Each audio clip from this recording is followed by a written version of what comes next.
Tapi dalam posisi ini yang bersangkutan meninggal dunia di perjalanan. Berarti beliau sebenarnya sudah melakukan amal itu. Dan mudah-mudahan ini bagian dari tanda husnul khatimah yang dialami oleh yang bersangkutan karena beliau meninggal dalam keadaan ibadah. Open Mic ANB.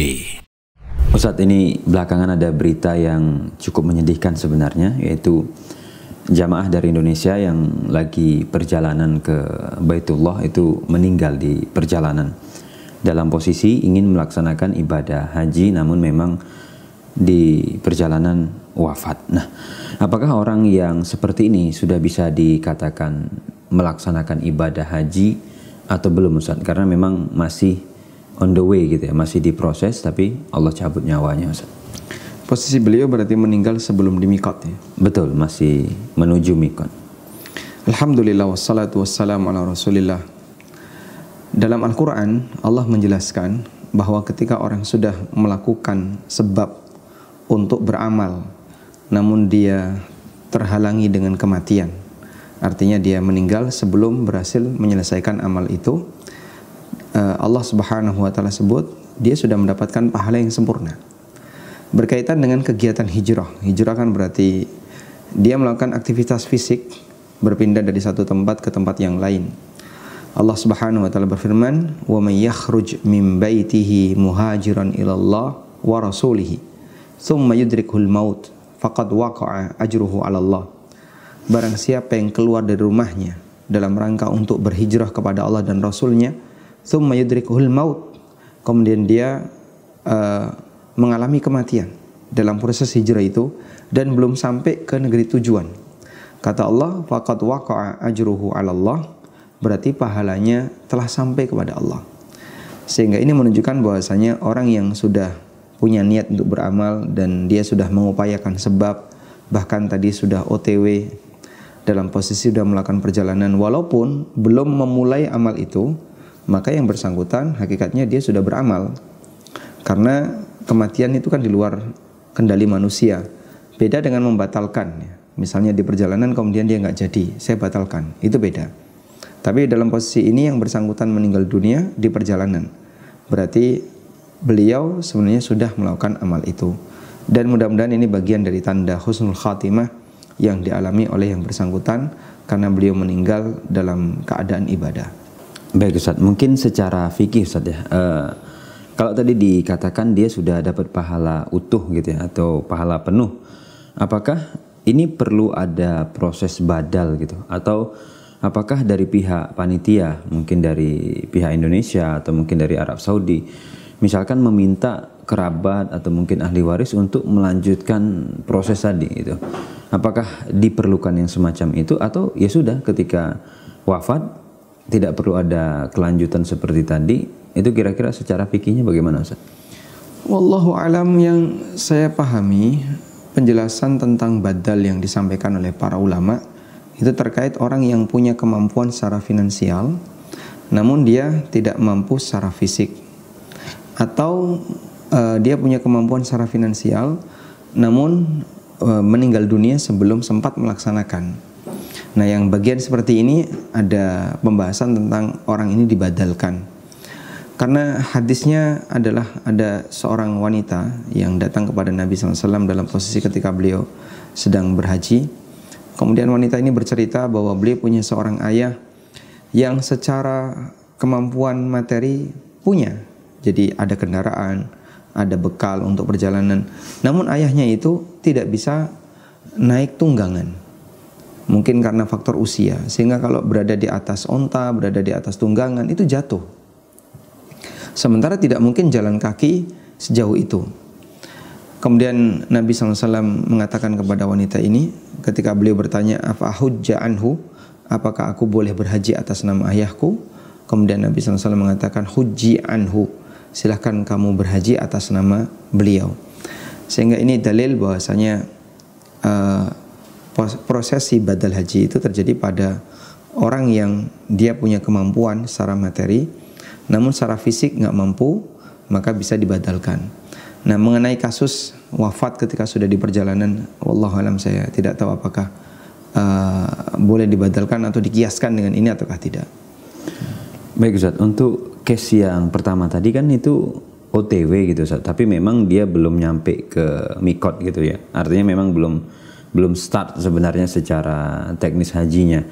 Bagaimana kalau misalkan wafatnya itu dia udah masuk mikot Ustaz, lalu kemudian menjalankan beberapa aktivitas haji, lalu misalkan wafat di saat wukuf atau kemudian wafat di saat melakukan misalnya mabit dan yang lainnya, apakah ada perbedaan Ustaz secara hukum gitu ya mengenai orang yang sudah lewat mikot dengan yang belum gitu Ustaz?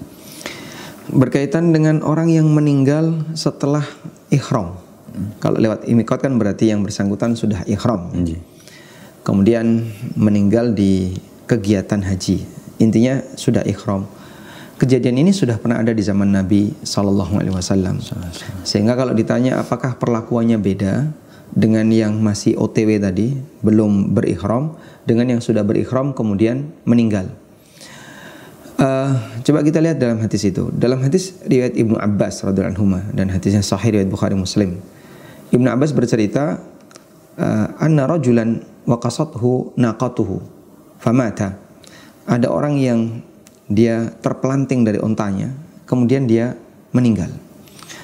Lalu Nabi SAW memerintahkan kepada para sahabat untuk memandikan dia, faghsiluhu bima'in wasidrin wala tuhannituhu wala tukhammiruhu. Silahkan kalian mandikan dengan menggunakan air yang dicampur daun bidara. Dan daun bidara itu tidak wangi, tapi bisa bikin keset, sehingga untuk membersihkan noda-noda daki itu bisa. Kemudian beliau mengatakan wala tuhannitu, jangan dikasih wewangian, jangan dikasih parfum. Biasanya kalau jenazah kan dikasih hanut, dikasih minyak wangi, dikasih kapur barus dan seterusnya. Ini nggak boleh. Wala tuhannitu, jangan dikasih wewangian. Wala tukhammiru, jangan tutupi kepalanya. Jangan dikasih khimar, maksudnya ditutupi kepalanya. Lalu kata Nabi SAW, fa innahu yub'atsu yaumal qiyamati mulabbiyan. Karena besok di hari kiamat dia akan dibangkitkan oleh Allah dalam keadaan bertalbiyah. Dia mengucapkan labbaik Allahumma labbaik pada posisi ketika dibangkitkan oleh Allah Ta'ala. Sehingga Rasulullah SAW menyarankan agar jenazahnya ditangani sebagaimana orang ihram.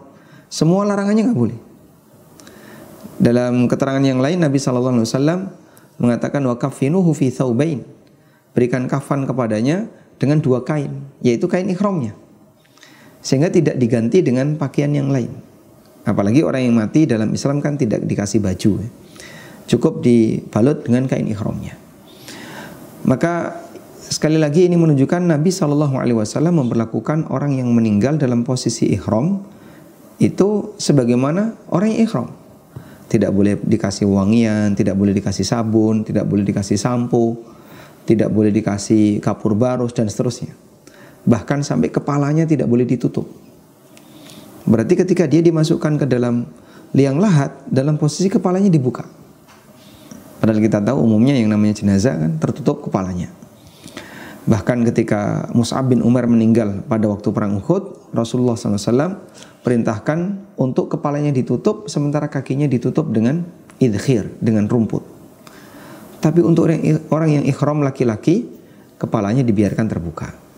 Kalau perempuan beda lagi, karena dia wanita boleh pakai tutup kepala dan wajib pakai tutup kepala. Maka untuk wanita dia dikafani sebagaimana pakaian wanita. Artinya dibungkus semuanya. Kalau laki-laki bagian kepala dibuka. Ini khusus yang meninggal ketika ihram. Dan banyak sekali jamaah haji yang meninggal ketika ihram, terutama sebelum tahalul awal, bahkan ketika perpindahan dari Arafah menuju Muzdalifah lalu ke Mina, dan itu terjadi di tanggal 10 Dzulhijjah 9 ke 10. Itu kan puncak kegiatan jamaah haji. Itu yang meninggal cukup banyak. Dan hadis ini memberikan panduan kepada kita bagaimana cara menangani jamaah haji yang meninggal dalam posisi seperti itu. Sehingga kalau yang bersangkutan adalah jamaah haji laki-laki, maka diberi kafan dengan kain ihramnya, tapi bagian kepala dibuka, tidak boleh dikasih wangian, kemudian tidak boleh dikasih sabun ketika memandikan dan seterusnya.